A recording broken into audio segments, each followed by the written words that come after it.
और ठंडी है या गर्मी है, ये मौसम अपना चलते रहेगा।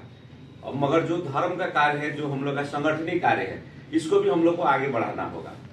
और आज बहुत महत्वपूर्ण सलाह सब भी आया कि आने वाले दिन में कैसे मानिए धर्म, यहाँ बहुत सारी बात आई कि धर्म के बारे में हम लोग को जानकारी नहीं है।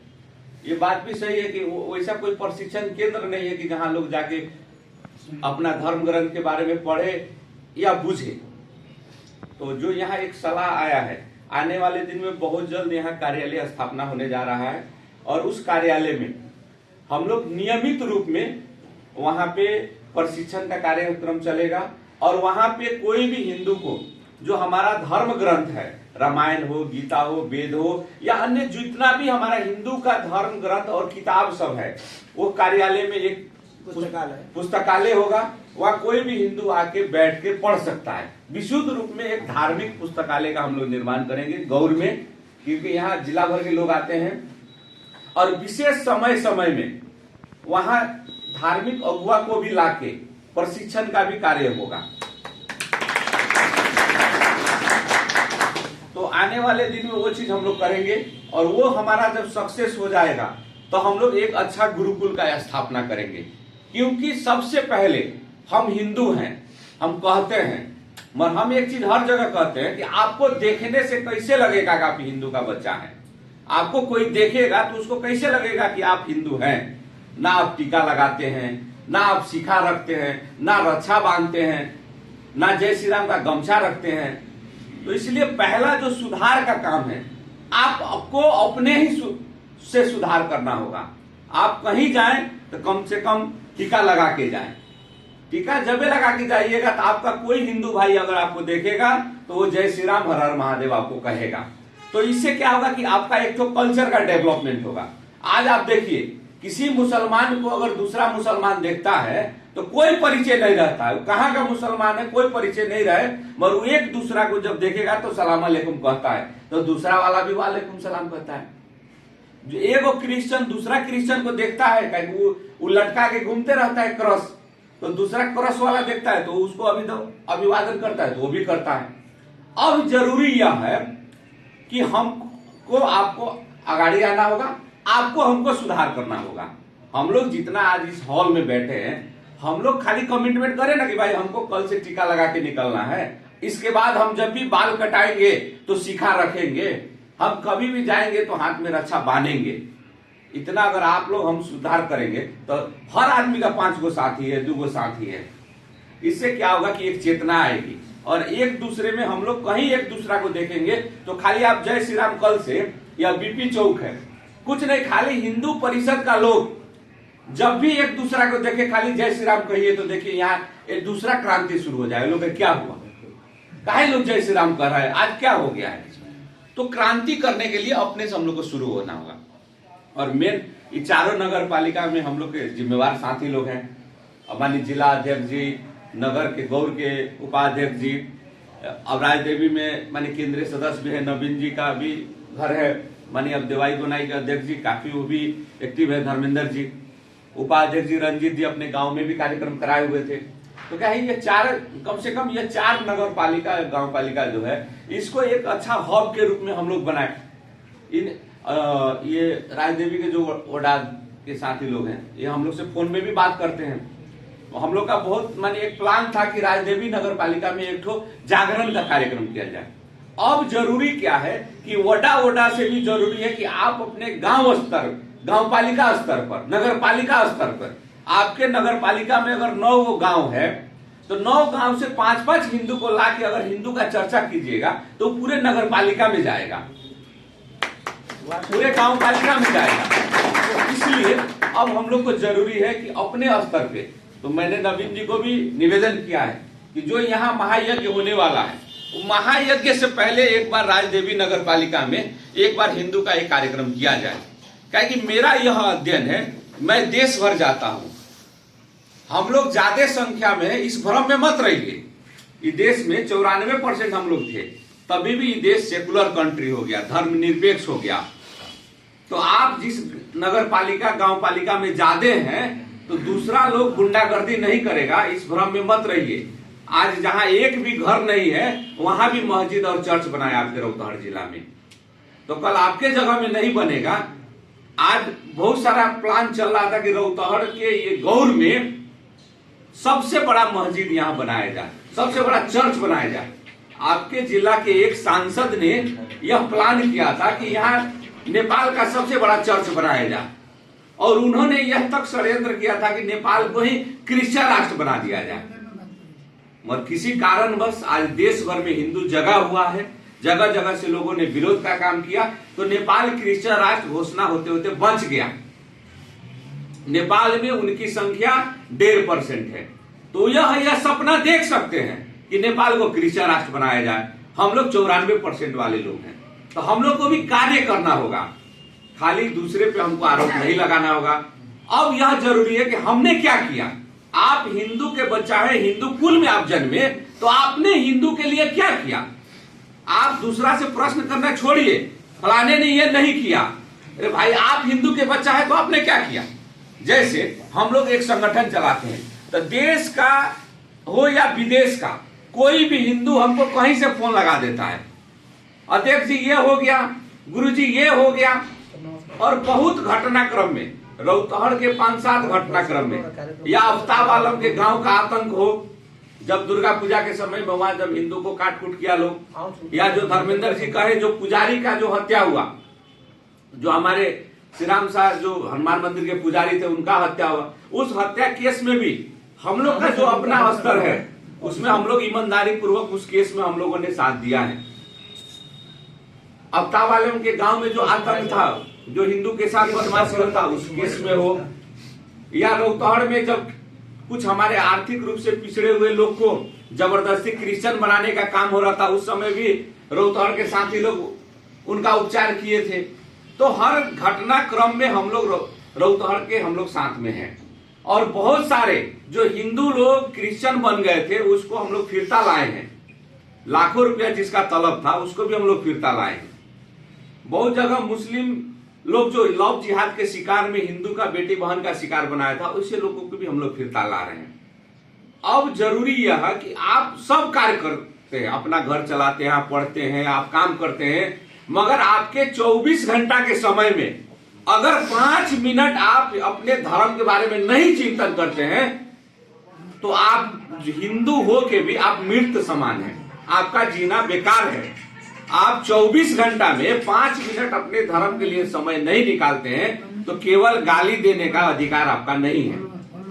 और जहां भी हिंदू का कार्यक्रम होता है, कम से कम समय निकाल के चलिए ना।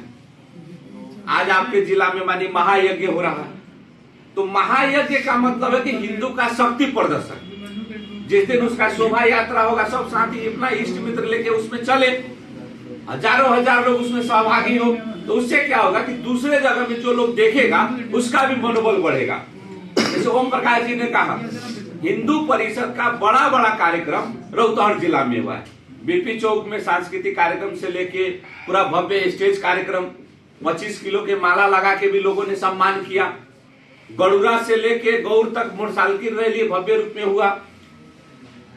आपको यमुना माई गांव पालिका में आम सभा हुआ, जगह जगह पे कार्यक्रम हुआ है। गड़ुरा में 2-2 बार आम सभा हुआ। देवाई बनाई के अध्यक्ष जी बारंबार जब भी आते हैं, अगर कोई कह दिया जाए कि धर्मेंद्र जी कार्यक्रम है, तो 50 को मोटरसाइकिल लेके आते हैं। आज केवल एक मीटिंग था, और आने वाले दिन में हम लोग को क्या करना है, कैसे यहाँ रौतहट जिला में हम लोग मजबूत होंगे। तो इसलिए इस ठंडी में भी जो भी साथी हमारे आए हैं, और जो भी साथी लोग की सूचना के माध्यम से आए हैं, भगवान पशुपतिनाथ सबको शक्ति प्रदान करे, ऊर्जा प्रदान करे। और ये रौतहट जिला में हम लोग कैसे मजबूत होंगे, तो इसलिए कुछ संगठनिक बातें भी था। और एक चीज मैं आपको बता दूं, आप सनातन धर्म की रक्षा के लिए कार्य करिए, हिंदू राष्ट्र के लिए कार्य करिए। अगर आपके साथ कोई बदमाशी और गुंडागर्दी करेगा, तो इस देश में हम लोग आग लगा देंगे। आज नेपाल का सबसे मजबूत संगठन है हिंदू परिषद नेपाल, और नेपाल का युवा जमात हम लोग के साथ जुड़ा हुआ है। और नेपाल में सबसे ज्यादा कार्य हम लोग करते हैं। आप लोग जितना न्यूज देखिए, फेसबुक चलाने वाला हो या समाचार, नेपाल में सबसे ज्यादा कहीं भी हिंदू के साथ बदमाशी होता है, तो जब तक हिंदू परिषद आगे नहीं बढ़ता है तब तक कोई नहीं बढ़ता है, बाकी सब पीछे रहते हैं। तो इसलिए अब हिंदू समाज में जरूरी क्या है कि जो कैंची का काम कर रहा है, अब कैंची का काम बंद करना पड़ेगा, सुई और डोरा का काम करना पड़ेगा। तब हम लोग जाके एक अर्का का प्रतिष्ठा बचेगा और हम लोग गंतव्य में जाएंगे। और आज एक बहुत अच्छा माहौल बना हुआ है देश में। आज कोई भी नेता कल तक गाली दे देता था, आज हिंदू के बारे में जो नेता गाली देगा उसका कार्यकर्ता जो उसको वोट दिया हुआ है वही उसको पीटने लगेगा। मैं आपको उदाहरण के लिए बताऊं, बाबूराम भट्टराई जब गोरखा से जीते थे तो वहां के लोग उनको वोट दिया और बाबूराम भट्टराई ने एक कार्यक्रम में काठमांडू में कहा कि जो हिंदू का दलित है, जो आर्थिक रूप से पिछड़ा हुआ है, तो हम लोग दलित शब्द प्रयोग नहीं करते, हम लोग के लिए सब हिंदू हिंदू है, किसी के पास पैसा हो या ना हो, हम लोग दलित शब्द प्रयोग नहीं करते।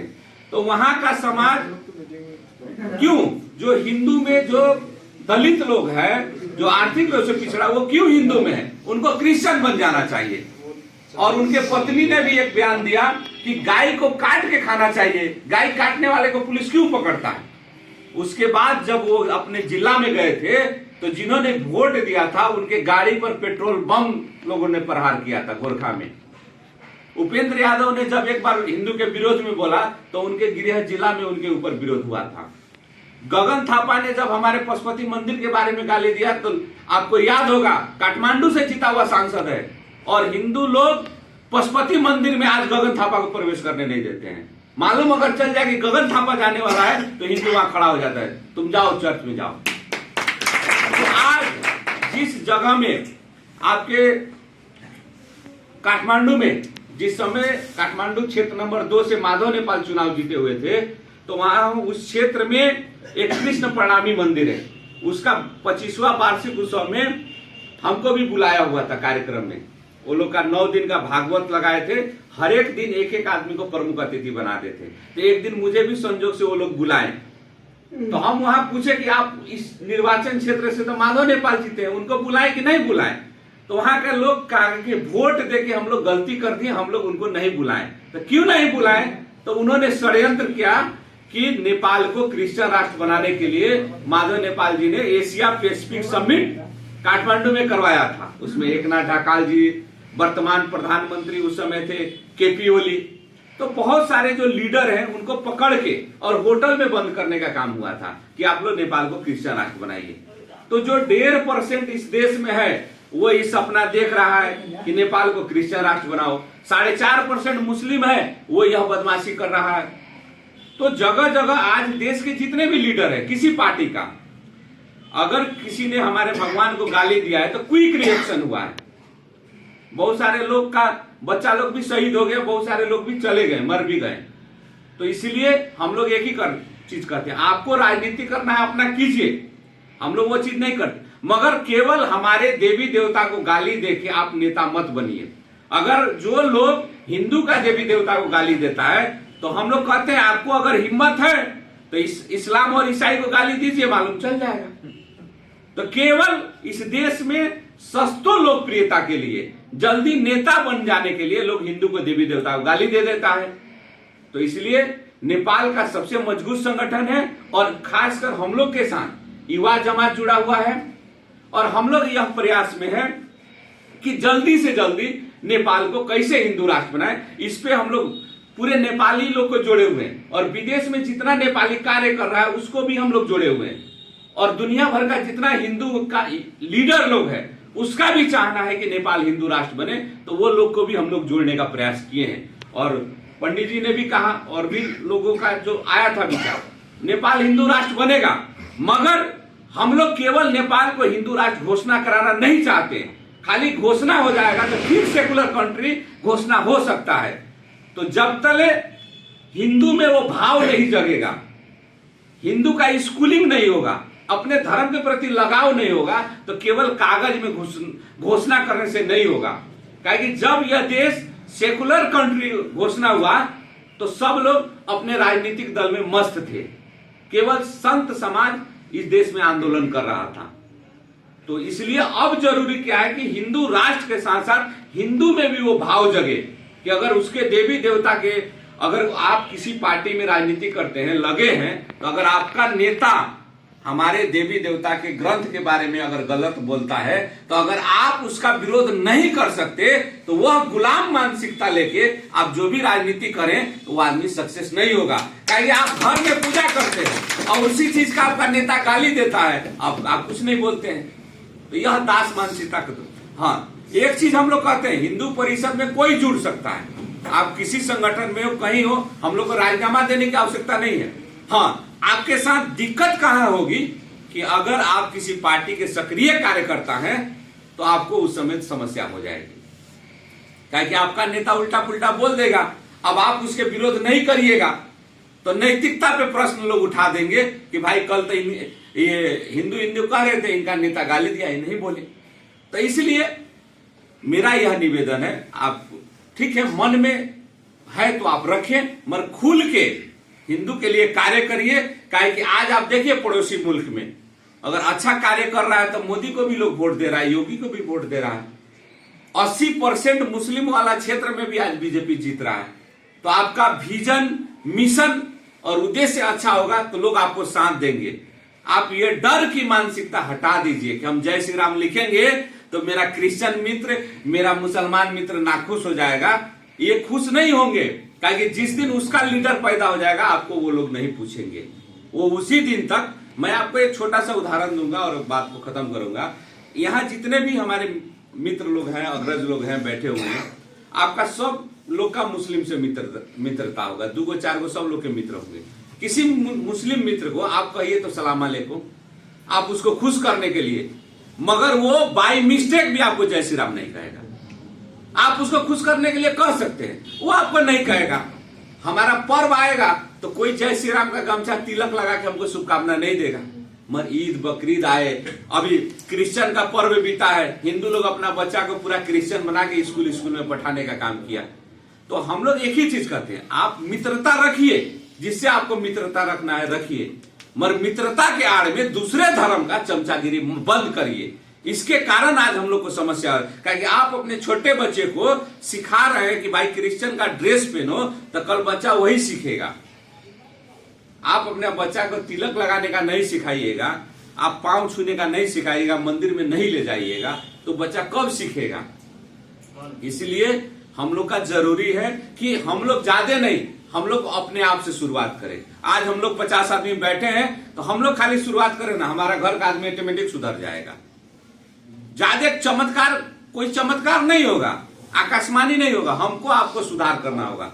आप तिलक लगाना शुरू करिए, आपका घर का सब आदमी तिलक लगाना शुरू करेगा। 5 दिन आपके इष्ट मित्र आपको देखेंगे तो हंसेंगे, बड़का धार्मिक हो गया है ये, मगर 6ठा दिन से खुद लगाना शुरू कर देंगे। आपको यही है भाई, मैं हिंदू हूं, हमको देखने के बाद लगे कि यह हिंदू का बच्चा है। आज मानिए जितना लोग बैठे हैं तिलके नहीं है तो कैसे पता लगेगा भाई क्रिश्चियन है कि ये है। कुछ मित्र लोग गए थे, पिछले दिनों हम एक बीरगंज में कार्यक्रम किए थे, तो उसमें देश भर के अगुवा लोग को हम बुलाए हुए थे। तो हमने क्या किया कि कार्यक्रम के शुरू में ही गेट पे जितना लोग इन करता था उसको तिलक लगाना, उसको जय श्री राम का गमछा लगाना, उसको रुद्राक्ष माला लगाना, उसके शरीर पे फूल बरसाना। कोई हिंदू उसमें घुसा, यह एक सिस्टम रखे थे। तो जितना हिंदू आया उसको भी मनोबल बढ़ा कि बड़का गुरु से हो या छोटा हो, सम्मान सबको एक बराबर मिला। और जितना क्रिश्चियन और मुस्लिम आया वो भाग गया, वो गेट से ही भाग जाता था, क्या कि वो टीका लगा लेगा, गमछा रख लेगा, रुद्राक्ष माला, कहीं फोटो सार्वजनिक हो गया तो फंस जाएगा। तो कोई भी घुसपैठिया भी नहीं घुस पाया, क्योंकि हम लोग कोई बात करते हैं तो अपने लोगों में इस बात का चर्चा होना पड़ा। कुछ ऐसे लोग हैं जो पुराने मुसलमान हैं नेपाल के, वो चाहते हैं कि नेपाल हिंदू राष्ट्र है। ये समस्या मुसलमान कौन विरोध करता है, तो जितने भी नया नागरिकता लेने वाले लोग हैं वह लोग ज्यादा बदमाशी करते हैं। और जब से नेपाल में ये मुस्लिम आयोग बना दिया है तब से और ज्यादा गुंडागर्दी शुरू हो गया है। मुस्लिम आयोग का काम है कि देश में खाली हिंदू मुस्लिम दंगा कराओ और ये झगड़ा लगाते रहो। कोई हिंदू का यह चाहना नहीं है कि नेपाल में हिंदू मुस्लिम दंगा हो, मगर मुस्लिम आयोग का चाहना है कि इसमें दंगा होते रहे, मेरा आमदनी बढ़ते रहे, हम विदेश से फंड लाएंगे और बदमाशी करेंगे। काहे कि किसी आदमी को मेरिट के आधार में आप आगे बढ़ाइए। यहाँ मुस्लिम आयोग का, जातीय आयोग का भाई क्या काम है? 125 को जात है, सब जात का आयोग बनाते रहिए। 3 करोड़ का जनसंख्या है, 1100 वीआईपीए है, तो बहुत सारा चीज है। तो मूल रूप एक ही चीज कहेंगे कि हम लोग हिंदू हैं, हम लोग अपना से शुरुआत करें। और हिंदू परिषद आज जितने भी साथी लोग, जितने भी अग्रज लोग जो सलाह दिए हैं, सबका बात को हम लोग आत्मसात करते हुए, यह एक मजबूत संगठन है और बहुत सारा नेपाली का आशा हम लोग से जुड़ा हुआ है। और आने वाले दिन में हम लोग एक संगठनिक कार्य करें, क्योंकि जो भी कमेटी बनेगा तो कमेटी ही मीटिंग रखता है। कमती में जिला के अध्यक्ष जी हैं, नगर के उपाध्यक्ष जी हैं, मेरा यह निवेदन है कि कमती में महीना में एक बार जो भी साथी को आप जुड़ते हैं, महीना में एक बार चाय तो पीजिए साथ में। एक अर्का का क्या समस्या है उस पर भी हम लोग कार्य करें, तो उसे क्या होगा, कहीं घटना दुर्घटना होगा तो उसमें हम लोग एक जगह विरोध करेंगे तो 18 जगह अगर विरोध करते हैं 18 स्थानीय निकाय में, तो उसका प्रभाव अलग होगा। कहीं मीटिंग होता है, कार्यक्रम होता है, 10-10 आदमी भी जाएंगे तो 180 आदमी हुआ। तो मेरा यह निवेदन है दोनों जिला के, नगर के और अन्य भी जो साथी हैं कि कम से कम महीना में एक बार नियमित बैठक किया जाए। और जो हम लोग का साप्ताहिक कार्यक्रम था मंदिर का सर सफाई, उसको भी आप लोग कंटिन्यू रखिए, क्योंकि सबसे ज्यादा जुड़ने वाला साधन है। और आप लोग कार्य कीजिए, हिंदू परिषद में जुड़ने के लिए कोई पैसा नहीं लगता है। जो आदमी जिस क्षमता के लिए है उस क्षमता के अनुसार हम लोग आगे बढ़ाते हैं।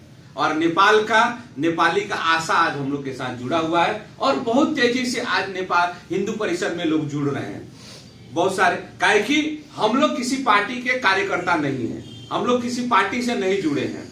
हम लोग का मिशन और विजन क्लियर है, किसी कीमत में नेपाल को हिंदू राष्ट्र बनाना है। तो इसलिए, और कहीं से हम लोग जुड़े भी नहीं है तो आपको तनाव भी नहीं होगा, आप लोग इसमें जुड़ सकते हैं। हाँ, हिंदू परिषद में जुड़ने के लिए एक ही चीज का हम लोग संकल्प कराते हैं कि अगर नेपाल हिंदू राष्ट्र हो, यह अगर आप मान्यता रखते हैं तभी हम लोग इस संगठन में उस व्यक्ति को जोड़ते हैं। खाली हिंदू के नाम में जोड़ने वाला काम नहीं करते हैं। और हिंदू के लिए आप समस्या पड़े, आप लड़ने के लिए, योगदान देने के लिए तैयार हैं, तो उसके लिए हम लोग जोड़ते हैं। और बहुत सारा हम लोग कार्य किए हैं जो पहले नहीं हुआ कभी नेपाल में। 12 जिला में पिछले दिनों एक लड़का का हत्या हो गया, राधे श्याम पटेल का, मुसलमानों ने उनका हत्या कर दिया।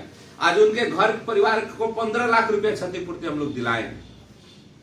अब बहुत जगह पे विभिन्न घटना में हम लोगों को सहयोग करने का काम किए और काफी लोग हम लोग के साथ जुड़ रहे हैं। मेरा यह विश्वास है आप लोग हिंदू परिषद के साथ जुड़िए और अपने अपने नगर पालिका में एक बार एक जागरण का कार्यक्रम किया जाए।